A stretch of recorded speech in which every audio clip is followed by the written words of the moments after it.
Último ponto: com os pés na terra, mas os olhos na eternidade. Para isso eu quero ler um texto de 2 Timóteo, capítulo 4, versículo 18, que diz assim. Vamos ler juntos? Mas o Senhor me livrará também de toda obra maligna e me levará salvo para o seu reino celestial. A Ele glória pelos séculos dos séculos. Amém. Esse versículo está lá na Bíblia Revista e Atualizada. Na versão A Mensagem diz assim: Deus está cuidando de mim e me mantém a salvo para o reino dos céus. Todo louvor a Ele, louvor para sempre. Amém. Meus queridos, que privilégio saber o final da história. Nesse livro aqui, tem até lá, revisão de vida.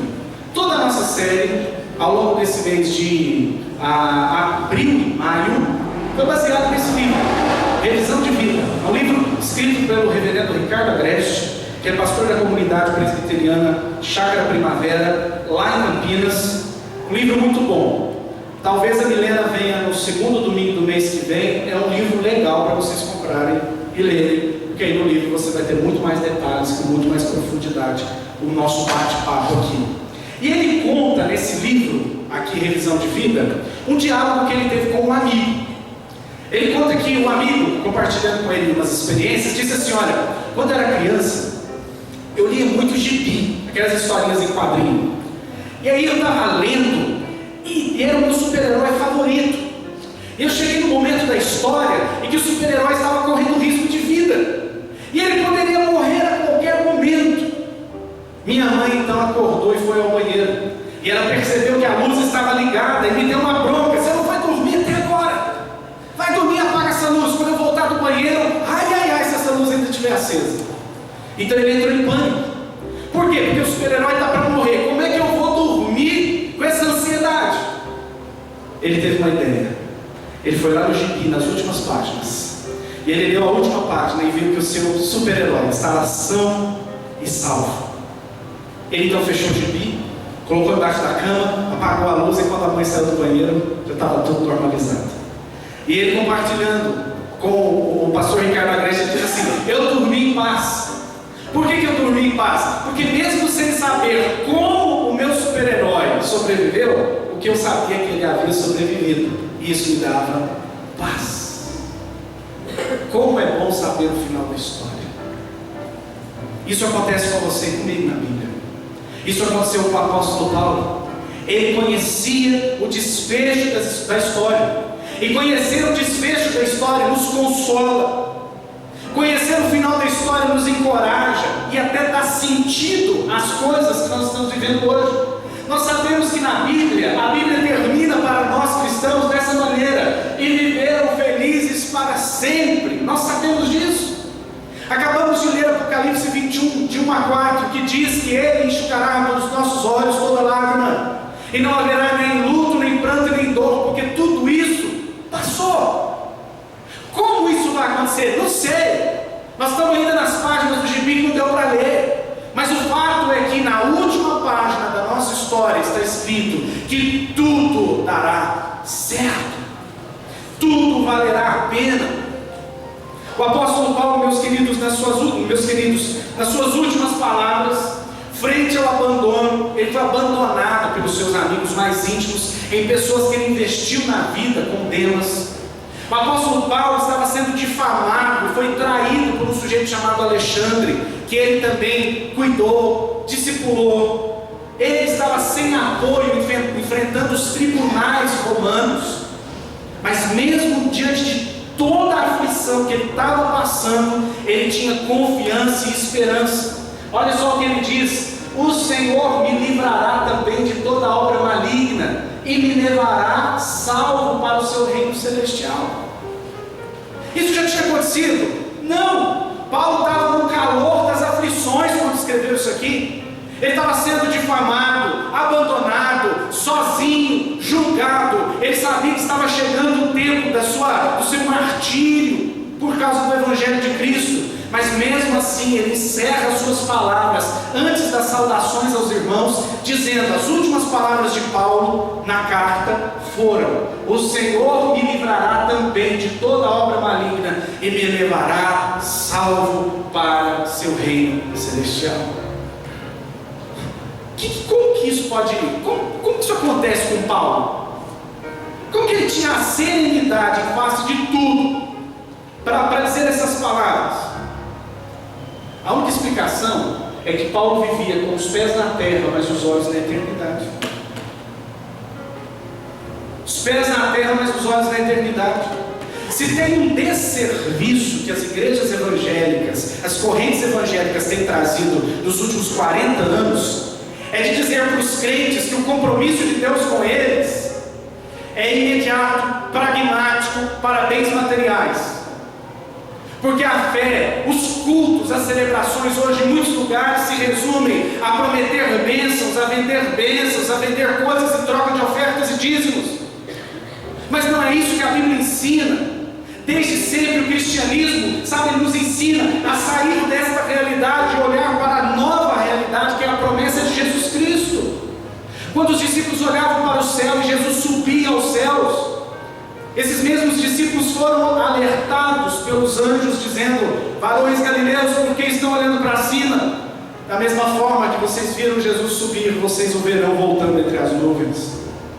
Desde o nosso nascedouro cristão, a nossa esperança nunca foi uma vida boa aqui, mas sempre foi a volta, o retorno de Jesus e o seu reino. Nós não somos deste mundo, como disse o nosso Senhor. Nosso reino é celestial, é vindouro, é eterno. Ai daquele que resume a sua vida apenas esta: mais infeliz de todos não pode ser mais. Não pode ser mais infeliz do que todo mundo. Uma pessoa que se diz cristã, mas espera tudo para hoje. Nós somos o povo que espera para frente. Sabe por quê? Porque quando nós caminhamos, quando os nossos pés estão na terra e os nossos olhos na eternidade, isso nos motiva no presente tempo. Olhar para o fim da história, saber o que vai acontecer, saber quais são as promessas de Deus, isso nos motiva no presente tempo. Porque não há nada melhor do que as adversidades para revelar quais são as bases das nossas convicções. O que significa isso? Nada melhor do que passar por perrengues na vida para descobrir onde é que nós estamos alicerçados. Já havia dito Jesus lá em Mateus capítulo 7, na história dos dois fundamentos: a casa construída sobre a areia, a casa construída sobre a rocha. A casa que está construída sobre a areia é aquele que ouve a palavra de Jesus, mas não pratica. Aquele que tem a sua casa construída sobre a rocha é aquele que ouve as palavras de Jesus e as pratica. Acontece que a chuva vem, vento bate, enchente e tudo mais. É a adversidade, são as provações, as dificuldades da vida. Aquele que foi construído sobre a areia, que ouve a palavra de Deus, mas não pratica, esse cai, esse desmorona. Mas aquele que ouve as palavras de Jesus, crê nelas, vive nelas, vem vento, vem tempestade, mas ele permanece firme e inabalável. Quando a nossa esperança está na eternidade, quando nós caminhamos aqui na terra com os olhos fixos nas promessas de Deus eternas, nós aguentamos o rojão. Existem dois tipos de pessoas que vivem neste mundo. O primeiro grupo é que acha que tudo que acontece por acaso, que não tem nada por detrás do palco da vida. Esses vivem a vida como se a vida fosse casuística. Fulano ficou doente, aconteceu. Aconteceu o que aconteceu, mas não há nada por detrás. Agora existe um outro grupo, e aí os cristãos se enquadram, que é o povo que vive debaixo da providência de Deus, do propósito de Deus. E esse povo que vive debaixo da providência e do propósito de Deus, ele encara tudo o que acontece na vida a partir de um plano maior. Ficou doente? Deus tem alguma coisa para ensinar com isso. Está faltando dinheiro? Deus tem alguma coisa para mostrar com isso. Teve algum atrito? Deus quer tratar o meu orgulho com isso. Deus está fazendo alguma coisa. O namoro acabou? Deus tem projeto nisso também. Ele está querendo me livrar de alguma coisa. Atrasou? Deus está querendo me livrar de alguma coisa. A gente começa a enxergar a vida pela lente de que o Deus que já determinou todo o futuro É Ele que está organizando tudo para que o desfecho da história seja exatamente como Ele disse que vai ser. Às vezes tem problemas na nossa vida e a gente cai em desespero. Por quê? Porque nos falta a convicção de que Deus é o Senhor da história. Agora, qual a diferença de um ateu que não crê que Deus existe e de um cristão que não crê que Deus governa a história? Qual a diferença? Eu não vejo nenhuma. Porque uma pessoa que se diz cristã, mas não acredita que Deus está na direção das coisas, ele está sendo um crente teórico e um ateu prático. Porque até existe um Deus em algum lugar, mas Ele não interfere nem faz nada aqui, não participa da nossa vida. Tem gente vivendo o dia a dia dessa maneira, apesar de trazer Bíblia para a igreja, vir à igreja, fazer parte da comunidade cristã e tudo mais. Nós somos o povo que tem uma convicção futura e isso motiva o nosso presente. O que você está passando?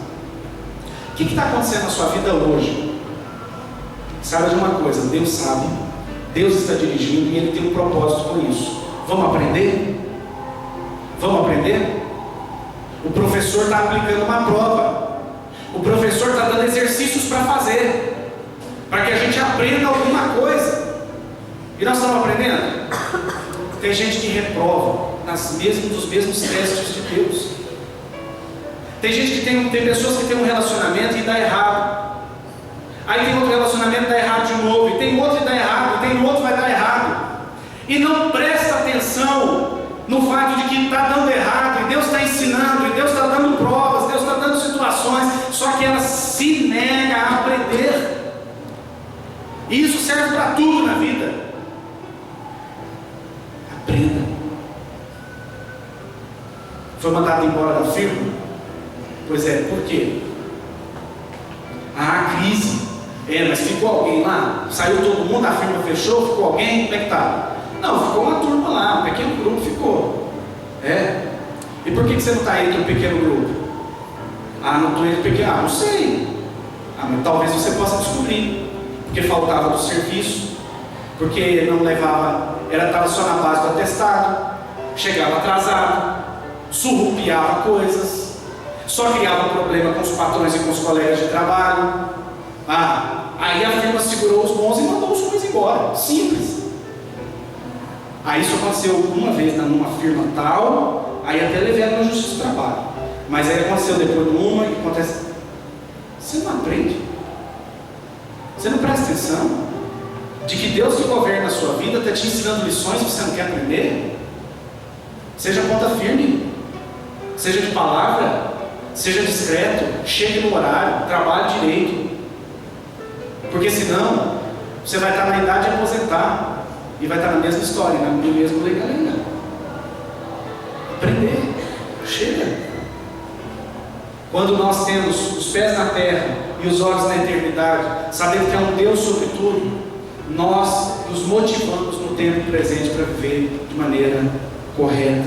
E nós nos motivamos a viver cheios de esperança, porque há um Deus nos céus. Mas, quando nós caminhamos com os pés na terra e os olhos na eternidade, isso nos engaja, nos engajamos aos problemas de hoje. Talvez você pense assim, então eu tenho que viver com os olhos no céu, então não importa o que acontece hoje. Não, isso não é desculpa para viver uma vida negligente. Sabe por quê? Porque Paulo, lá no final da vida, antes de morrer, ele ainda estava pedindo para Timóteo trazer livros, porque ele ainda queria estudar, ele ainda tinha algo mais a contribuir, ele tinha algo mais a fazer. E nós enxergamos a vida não a partir de que algo vai ser inaugurado no futuro, mas já foi hoje. A vida eterna começa hoje. A vida eterna começa já. Isso significa então que você já pode trabalhar para a glória de Deus, você já pode exercitar para aquilo que será no futuro. Nós somos um povo que vê a necessidade e supre a necessidade.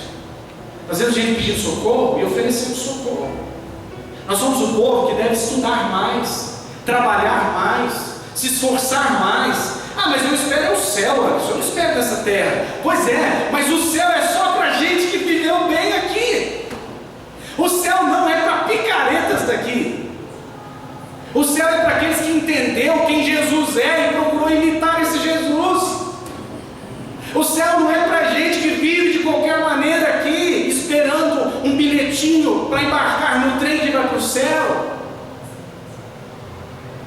Quem não estiver contado entre os salvos saberá muito bem por que não está.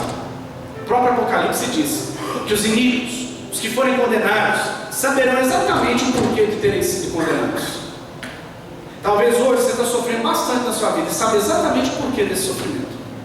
Então, gente, por que não mudar enquanto é tempo? E mais, quando nós temos os pés na terra e os olhos na eternidade, isso nos socorre em meio. Não sei o que eu quis escrever aqui não. Em dias, obrigado, Clóvis, obrigado. Em dias de desespero. Em dias de desespero. Porque nós nos lembramos da palavra, que Ele enxuga dos olhos toda lágrima. Dia de desespero. Você vive dia de desespero hoje? Olhe para o céu, olhe para a eternidade. Isso vai te ajudar. E por último, andar com a cabeça no céu, com os pés na terra, nos identifica como peregrinos em direção à casa do Pai. Quem você é aqui? Quem eu sou, meninos do louvor? Podem ver. Quem nós somos aqui? Peregrinos. Peregrino é aquele moço que tem um saco nas costas e anda, e anda, e anda. E à medida que ele anda, ele vai aprendendo, ele conhece gente, ele interage com gente, ele faz coisas, mas ele sabe que não é naquele lugar, ele está só de passagem. Nós somos peregrinos. Nós trabalhamos, estudamos, investimos em pessoas, fazemos coisas, mas nós somos peregrinos, nós não somos daqui. O seu castelo não poderá ser construído aqui. Apocalipse diz que tudo que existe aqui neste mundo, nesse velho mundo, será destruído. Está como que tesourados para a destruição. O que adianta? O que adianta construir seu império aqui? O que vai acontecer para quem espera só dessa vida e não encara a vida como peregrino, é que ele vai chegar ao fim da vida e vai se arrepender. E eu conto uma história que eu contei lá no início. A história daquele empresário, daquele funcionário de uma grande empresa, que trabalhou a vida toda, aposentou e aí foi para casa. Quando chegou em casa, ele descobriu que a esposa tinha uma vida própria, porque ele sempre estava trabalhando e nunca tinha tempo para ela. Então ela teve que arrumar amigas, um círculo de amizade onde o marido não cabia. A filha mudou para outro país e ele só pagava as contas dela, mas estavam totalmente distantes, afetiva e geograficamente. Ele ficou triste, porque ele pensou assim: poxa, eu trabalhei todos esses anos, me aposentei agora, pensando em voltar para casa, para viver em família, mas eu já perdi minha família, ela já foi embora. Então eu vou voltar lá para a empresa, porque lá eles não me valorizavam. E ele chega lá na empresa e encontra um rapaz de 20 e poucos anos fazendo um serviço melhor que ele. E a empresa estava feliz e tocando a vida e não precisava mais dele. A grande questão é: do que valeu tudo que ele fez? Ele abriu mão de coisas que não podem ser deixadas para trás. Ele negociou aquilo que é prioritário. Ele escolheu batalhas ruins. Ele não conseguiu completar a carreira de modo correto. Ele não guardou a fé. E tudo que ele fez foi só para aqui, nada para lá. E aí? Volta às palavras de Salomão: correr atrás do